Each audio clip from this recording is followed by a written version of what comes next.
Ya, demikian tadi telah sama-sama kita membacakan surat Al-Fatihah dan surah selanjutnya takbir dan tahmid. Mudah-mudahan bacaan kita, doa kita khususnya saya menarik kepada Setiadi dan kita umumnya yang hadir, mudah-mudahan ahli kubur kita mendapatkan ampunan dari Allah Subhanahu wa taala. Dan untuk berikutnya yaitu Mu'jizah Hasanah yang akan disampaikan oleh Kamu Barang Ustaz Abdul Rahman, kepadanya kami persilakan.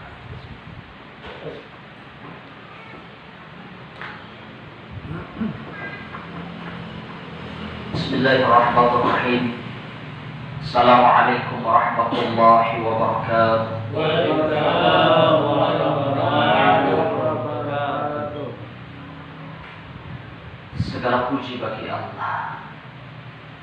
Malam hari ini kita masih menjadi orang-orang pilihan yang masih tetap melangkahkan kakinya, menggerakkan tubuhnya untuk menuju majelis-majelis ilmu, mencari keridhaan, keberkahan, rahmat dari Allah Subhanahu wa taala. Salawat dan salam terus kepada baginda tercinta Rasul sallallahu alaihi wasallam. Semoga kita mendapatkan syafaat dari manusia yang insan kamil, Habibullah yang awal syafi'in wa syafa'ah. Alhamdulillah malam hari ini pun Bapak Robi sudah sehat.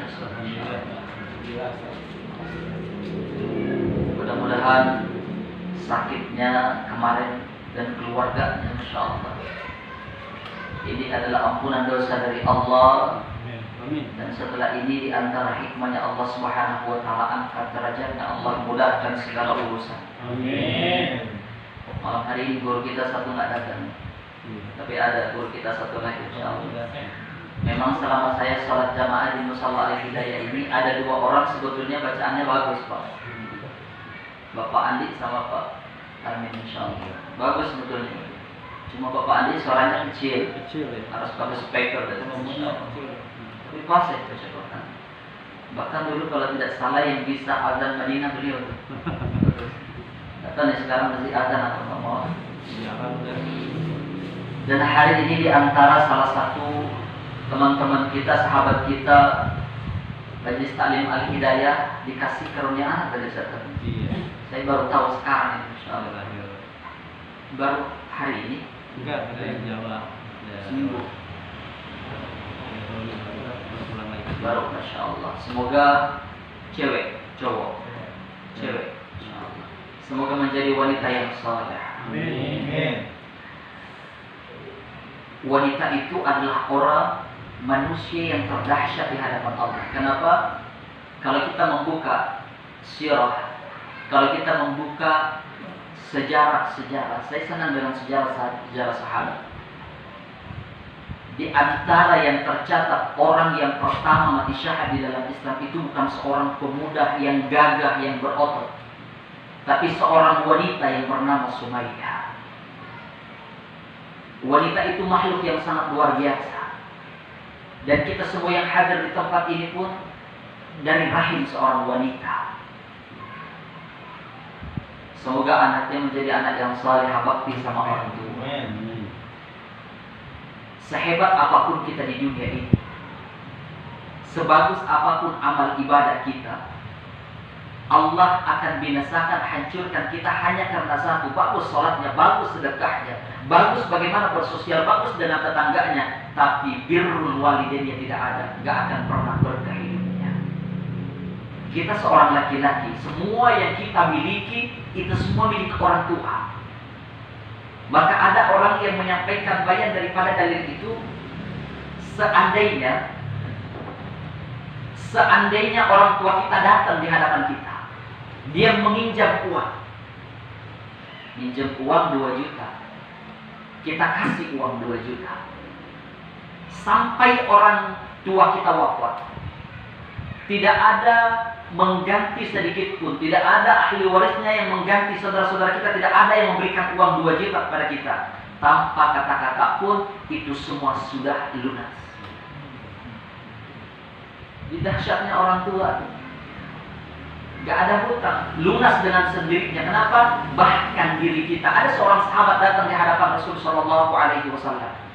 Ya Rasulullah, orang tua saya datang ke rumahku, dia mengambil ini ya Rasulullah. Hada. Apa kata Rasul Shallallahu Alaihi Wasallam? Jangankan hartamu, jangankan yang kau punya, bahkan dirimu saja adalah milik orang tua. Dan di dalam Islam itu, di dalam Al-Quran, Allah menggolongkan anak itu menjadi 4 golongan. Yang pertama, inna min atwajikum wa auladikum aduwwun lakum. Jadi anak-anak kita, istri dan anak-anak kita itu bisa menjadi musuh buat kita. Yang mana? Yang pertama, anak yang tidak dididik dengan pendidikan agama yang baik. Anak itu akan menjadi tanggung jawab kita di hadapan Allah Subhanahu wa Ta'ala. Istri kita itu akan menjadi tanggung jawab kita di hadapan Allah Subhanahu wa Ta'ala. Saya menjadi tanggung jawab, ada ibu saya, ada kakak saya, ada istri saya, ada anak saya. Ini semua dimintai pertanggung jawab di hadapan Allah. Manakala ada di antara mereka yang berbuat maksiat di dalam hidupnya, saya biarkan, apalagi saya biarkan, tidak menasihati sedikit pun. Padahal ad-dinu nasihat, agama ini nasihat. Kita harus saling menasihati, apalagi itu keluarga besar kita. Itu tanggung jawabnya besar di hadapan Allah. Tadi viral ada satu video di TikTok menyampaikan satu dalil, la yadkhuluna al-jannata dayyus. Tidak akan masuk surga, tidak akan mencium baunya surga ad-dayyus. Ma huwa ad-dayyus ya Rasulullah? Adalah seorang suami pemimpin di dalam rumah tangganya, tapi membiarkan wanita-wanita yang ada di dalam rumahnya mengumbar auratnya. Apalagi wanita itu cakep. Kita punya istri cakep, anak cakep. Dibiarkan tuh buka aurat, download aplikasi TikTok, joget-joget di situ. Ayo, yang main TikTok ini siapa nih? Bang Piri, Masya Allah. Biasanya cowok itu, kalau cewek itu Masya Allah gampang banget. Mau jadi YouTubers, mau jadi selebgram, mau jadi artis TikTok, udah cakep, seksi, udah 1 hari selesai. Kalau cowok agak susah. Paling kalau punya tuh aplikasi nyari janda doang. Banyak janda di situ, promo janda. Bang Piri bakal dapat janda.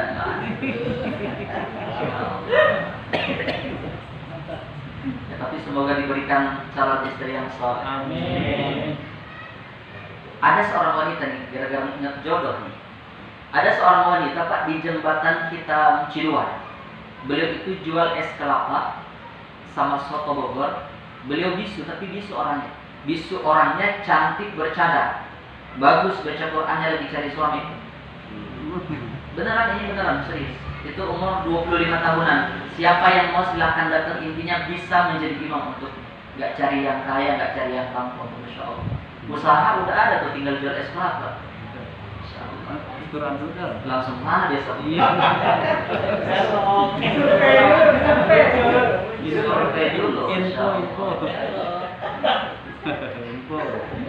Dahsyat di dalam dia ini, Masya Allah. Keduluan saya.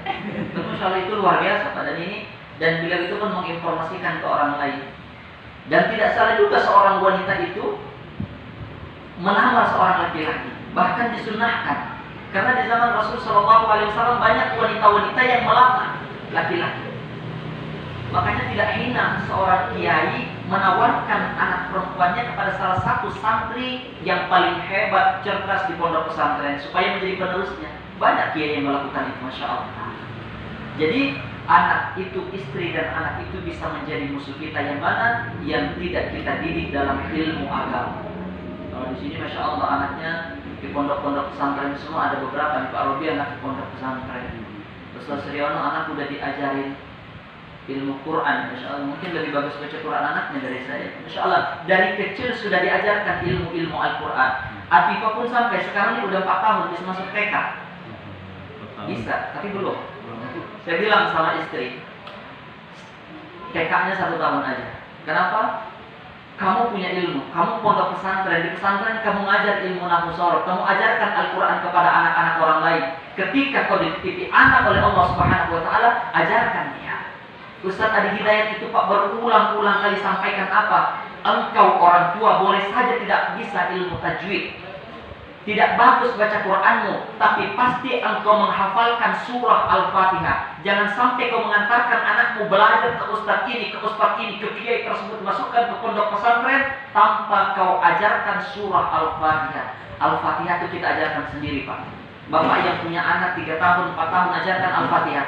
Sebelum bapak yang mengajarkan dia membaca surah Al-Fatihah, hafal surah Al-Fatihah, jangan dikasih pendidikan kepada orang lain.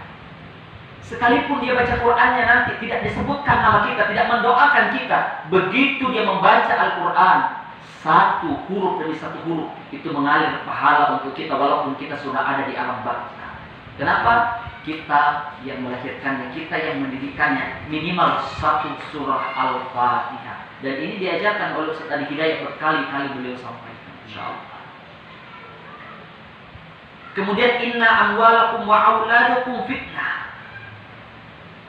Inna amwalakum wa auladukum fitnah, sesungguhnya harta anakmu itu bisa menjadi fitnah. Makanya kita dititipin sama Allah harta anak. Sering kita sampaikan, jadikan itu semua menjadi aset di hadapan Allah. Bapak dikasih harta banyak oleh Allah Subhanahu wa ta'ala, tanah luas berhektar, rumah besar bertingkat, kendaraan mewah. Begitu kembali kepada Allah Subhanahu wa ta'ala, itu semua tidak bisa menjadi penolong di hadapan Allah. Yang bisa menjadi penolong di hadapan Allah hanya harta yang kita belanjakan di jalan Allah. Bapak ini malam punya tabungan di bank 100 juta. Besok wafat. Itu 100 juta tidak bisa menjadi penolong buat kita. Mungkin saja itu bakal jadi rebutan untuk harta milik warisan anak kita, atau untuk keluarga kita, saudara kita. Kita yang mendapatkan azab kepada Allah Subhanahu wa ta'ala. Tapi kalau 100 juta itu diwakafkan, bangun sumur untuk anak-anak di pondok pesantren, diwakafkan satu mushaf Al-Quran itu Masya Allah, Pak. Satu mushaf Al-Quran itu nggak mungkin bertahan lama. Paling hanya 4 tahun, 3 tahun, 2 tahun. Gak lama mushaf Al-Quran itu akan hancur, akan sobek di tangan anak santri. Tapi banyak anak santri yang menghafal Al-Quran lewat Al-Quran yang kita wakafkan, lewat Al-Quran yang kita berikan. Mereka menghafalkan, mempelajari ilmu-ilmu Al-Quran dari Al-Quran yang kita wakafkan. Mushaf Al-Qurannya telah tiada. Kita pun sudah kembali kepada Allah Subhanahu wa ta'ala di alam kubur. Tapi ada pahala terus mengalir untuk kita sampai yaumil kiamat. Kenapa? Dia menjadi penghafal Al-Quran, menjadi seorang ustaz. Dia punya murid-muridnya menjadi seorang ustaz. Muridnya punya murid-muridnya menjadi seorang ustaz lagi, terus sampai yaumil kiamat. Kita sudah tidak ada di alam barzakh, tapi pahala terus mengalir untuk kita. Kita punya anak, kasih ilmu kepada anak kita. Semua kita dikasih kelebihan oleh Allah. Ada yang bagus baca Qur'annya, ajarkan ilmu Al-Quran. Khairukum man ta'allama Al-Quran wa 'allama. Sebaik-baik di antara kalian adalah orang yang mempelajari, yang mengajarkan ilmu-ilmu Al-Quran. Ajarkan kepada anak-anak kita. Anak kita hafal Al-Quran, anak kita pintar baca Quran, itu manfaat. Anak kita akan jadi manfaat. Tidak menjadi fitnah harta kita belanjakan di jalan Allah. Wa anfiqu fi sabilillah. Kita punya anak kita pun berikan kepada Allah Subhanahu wa ta'ala. Ketika anak sudah dimasukkan di pondok pesantren, itu sudah fi sabilillah. Ketika anak kita wafat, itu wafatnya syahid. Bahkan orang-orang dulu di pedalaman Bogor, Pak, masih banyak. Kenapa kiai-kiai itu banyak menikah berkali-kali? Karena ketika anaknya dimasukkan ke pondok pesantren, itu benar-benar akadnya dahsyat. Dibawakan kain kafannya. Apa akadnya? Kiai, saya amanahkan, saya titipkan anak saya kepada kiai. Saya bawakan kain kafannya. Hidup dan matinya saya serahkan kepada kiai. Jodohnya saya serahkan kepada kiai. Ketika suatu hari anak datang melamarnya, tinggal izin saja sama orang tuanya. Semua sudah diserahkan kepada kiainya. Jadi anak kita itu didik dengan pendidikan agama, masukkan ke pondok pesantren supaya mereka menjadi anak yang saleh dan soleha. Dia akan mendoakan orang tuanya. Bahkan kalau guru itu enak banget. Kenapa? Hadis yang mengatakan idza mata ibnu adam in kata'amaluhu illa min salatin. Ketika anak Adam meninggal dunia, putus semua amalan-amalannya kecuali 3. Yang pertama sedekah jariah dalam kurung wakaf. Karena ulama sepakat sedekah jariah itu wakaf. Yang kedua ilmu yuntafa'u bih, ilmu yang bermanfaat. Seperti yang saya contohkan wakaf Al-Quran masuk di dalamnya. Awwaladin salihin yad'ulah, anak saleh yang mendoakan orang tuanya. Yang dimaksud awwaladin salihin yad'ulah di sini bukan hanya anak kandung, anak didik. Yang menjadi ustaz, enak itu jamaahnya banyak. Yang menjadi guru, apalagi Masya Allah muridnya banyak, setiap tahun ganti. Setiap dia berdoa, mendoakan kita, itulah awwaladin salihin yad'ulah. Pendidikan agama.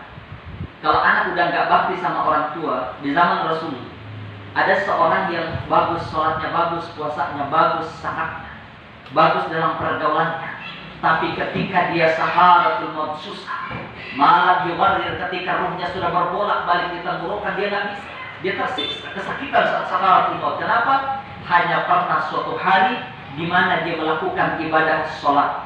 Di dalam ibadah sholatnya itu dipanggil oleh ibunya.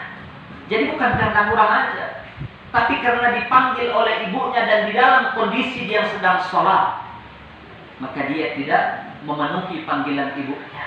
Cuma nggak memenuhi karena sholat, bukan karena kurang aja, bukan karena malas. Diazab oleh Allah Subhanahu Wa Taala di ujung hayatnya saat malah diorgir, gara-gara berbolak balik di tenggorokan ruhnya. Gimana kita? Kadang cuma ngeluh doang. Sama saya juga. Pas kecil tuh Masya Allah banyak dosa kita sama orang tua. Disuruh oleh orang tua kita ngeluh. Bahkan disuruh kebaikan. Sahabat Nabi dipanggil ketika sholat gak sengaja tuh Masya Allah diazab. Gimana kita? Gimana kita yang sengaja membantah wala taqul lahum uff. Ngomong sesuatu hal yang menyakiti hatinya tuh gak boleh. Maka kita jaga lisan kita, kita baru Islam. Jaga lisan kita jangan sampai menyakiti siapapun. Kita mulai hijrah. Hijrah itu pindah, hijrah itu berubah. Tapi bukan berubah buruk menjadi baik, bukan berubah baik menjadi buruk. Hijrah itu buruk berubah menjadi baik. Maka kita harus menjadi orang yang semakin baik. Kemudian anak itu bisa menjadi penyejuk hati. Sebagaimana kita sering berdoa kepada Allah, Rabbana hab lana min azwajina wa dzurriyyatina qurrata a'yun waj'alna lil muttaqina imama. Itu penyejuk hati. Kenapa? Anak-anak kita soleh, enak kita pandang. Bahkan yang punya anak-anak kecil seperti anak saya, bangunin sholat tahajud. Itu dandanin tuh anak Pak yang 2 tahun yang masih lucu-lucu, yang wanginya tuh masih wangi-wangi bayi. Ustaz nih kalau cucunya dibawa pulang nih, Masya Allah Pak, bangun sholat tahajud. Itu taruh depan kita tuh, di samping kita. Mungkin dia nggak akan sholat, bahkan sholat fardu saja kan belum wajib, belum balik, masih bayi. Tapi ajarkan bangun qiyamul lail. Mungkin dia nggak sholat, mungkin dia pakai mukena doang, pakai peci doang, habis itu tidur guling-gulingan di depan kita Pak. Itu sesuatu hal yang paling nikmat dalam ibadah.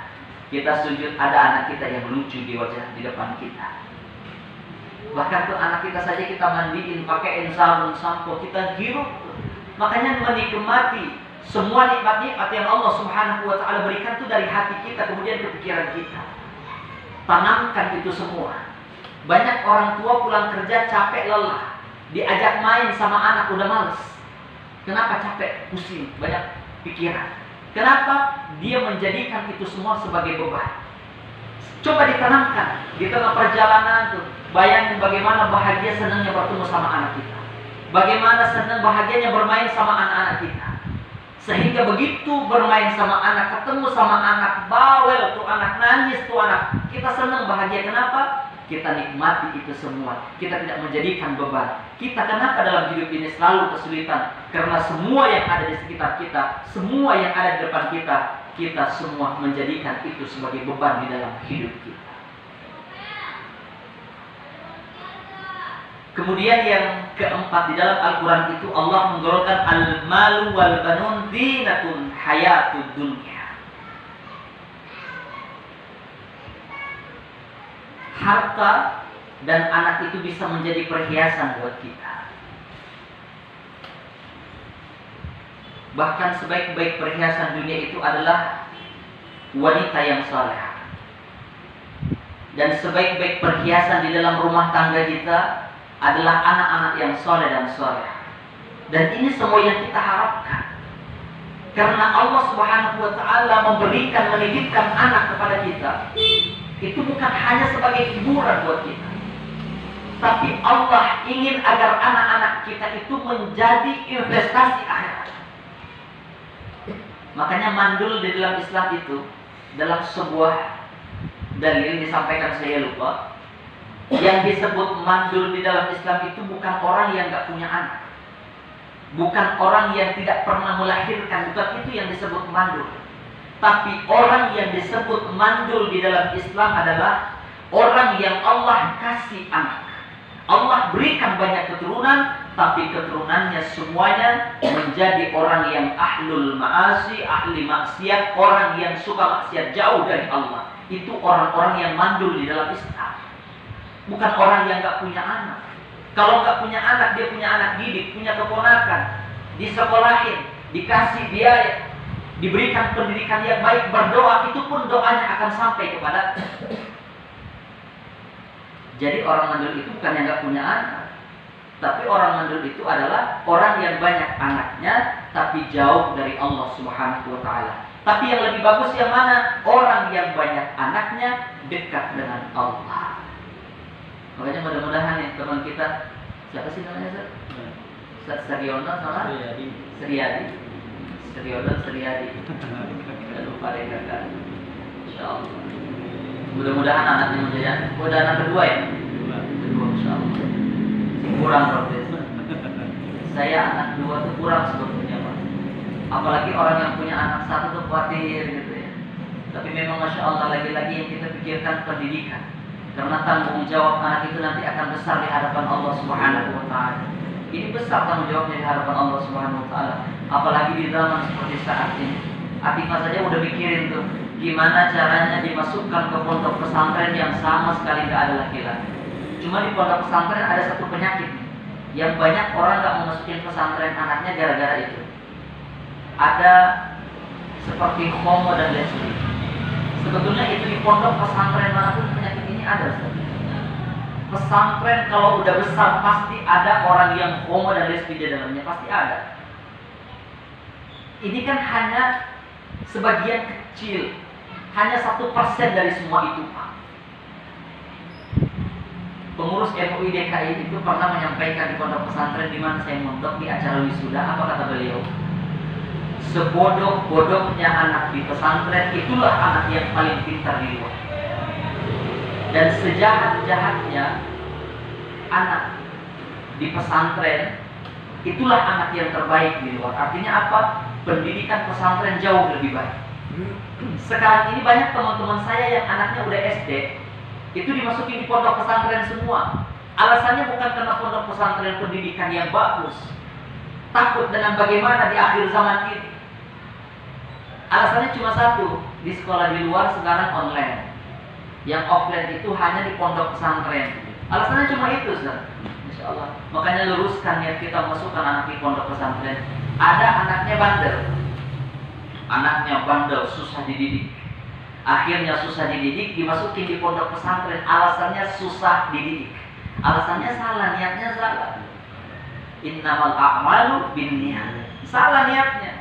Niatnya masukin anaknya di pondok pesantren supaya bisa menjadi orang yang saleh. Kalau anak udah masuk pesantren Pak, saya jamin deh, walaupun dia tidak menjadi ulama, tidak menjadi ustaz, nggak menjadi imam, nggak menjadi penceramah, nggak tampil khatib, tidak dikenal orang alim, setidaknya ilmu yang pernah dia dapatkan bisa untuk kehidupannya sendiri. Dia udah paham, dia udah ngerti. Karena sebodoh-bodohnya anak di pondok pesantren pasti ada ilmu sedikit. Saya sering sampaikan Pak, saya tuh kadang malu ngaku anak pondok pesantren. Kenapa? Teman-teman saya itu kalau ketemu saya heran. Di pondok pesantren kerjaan saya berantem, kabur-kaburan, hafalan paling males. Jadi kalau Bapak mau melihat alumni pondok pesantren Riyadul Jannah yang paling bodoh itu saya. Artinya bukan merasa pintar Ustaz. Artinya ketika orang bodoh seperti saya setidaknya ngerti huruf lah, nggak buta-buta huruf banget gitu Ustaz. Apalagi orang-orang yang pintar di pondok pesantren. Banyak teman saya yang juara umum itu dia nggak dikenal Ustaz di kampungnya. bahkan sibuk juga cari kerja. Tapi kalau ketemu bicara agama, itu wawasannya luas tentang ilmu agama. Jadi saya yang tampil malam hari ini, ilmu yang saya sampaikan pun dari orang-orang, dari teman-teman saya nggak pernah tampil. Tapi kenapa? Ilmunya ada karena pernah ngaji di pondok pesantren. Dia hafal banyak dalil tuh. Makanya kalau saya ceramah dimanapun, itu ngeri kenapa? Banyak jamaah yang kelihatannya biasa lebih alim daripada kita, lebih hebat daripada kita. Jadi jangan pernah sok pintar. Ini juga nasihat buat saya yang mudah-mudahan di tahun baru Islam ini nggak jadi orang sok pintar. Karena kalau punya ilmu dikit, Pak, kalau orang alim itu enak, soleh, jaga hatinya. Tapi orang yang ribet itu seperti saya, ilmunya dikit. Ilmunya dikit kadang-kadang merasa dirinya tuh sombong.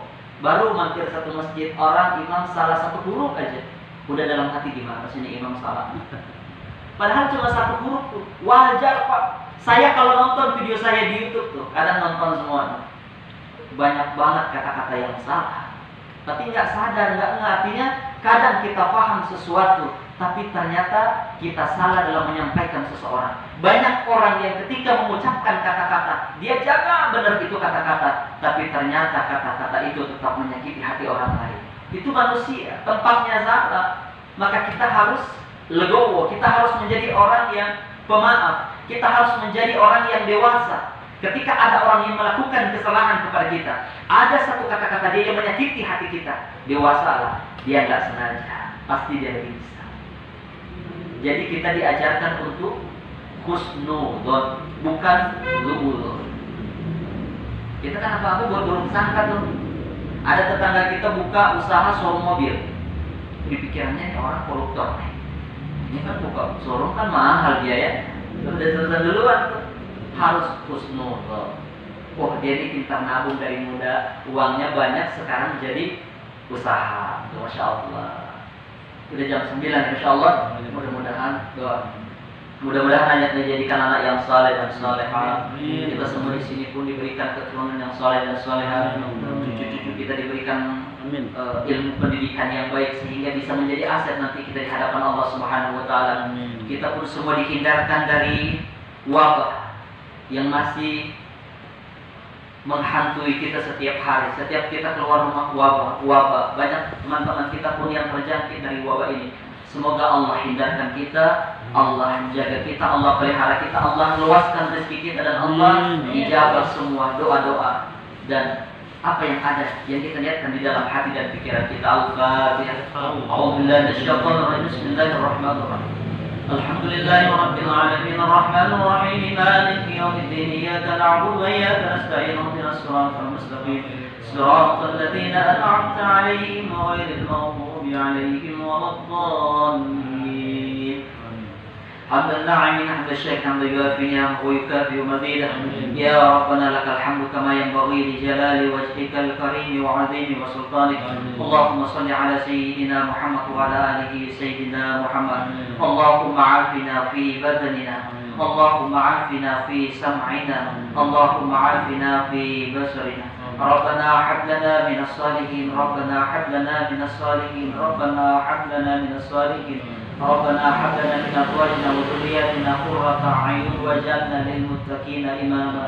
اللهم انصر أمة سيدنا محمد، اللهم أصلح أمة سيدنا محمد، اللهم ارحم أمة سيدنا محمد، اللهم انصر من نصر الدين واخذل من حزل المسلمين، واجعل بلدنا هذا بلدة طيبة تجري فيها أحكام وسنة رسولك يا حي يا قيوم يا إلهنا وإله كل شيء خازقنا يا الله لا يخفى عليك. اللهم ادفعنا الغلا والبلاء والوباء والفحشاء والمنكر والبغي والشيوخ المختلفة والشدائد والمحان ما ظهر منها وما بطن من بلدنا هذا إندونيسيا خاصة ومن بلدان المسلمين عامة إنك على كل شيء كبير. ربنا آتنا في الدنيا حسنة وفي الآخرة حسنة وقنا عذاب النار. وصلى الله على سيدنا محمد النبي الأمي وعلى آله وبارك وسلم والحمد لله رب العالمين. سبحان ربي هذا من فضل ربي. السلام عليكم ورحمة الله وبركاته.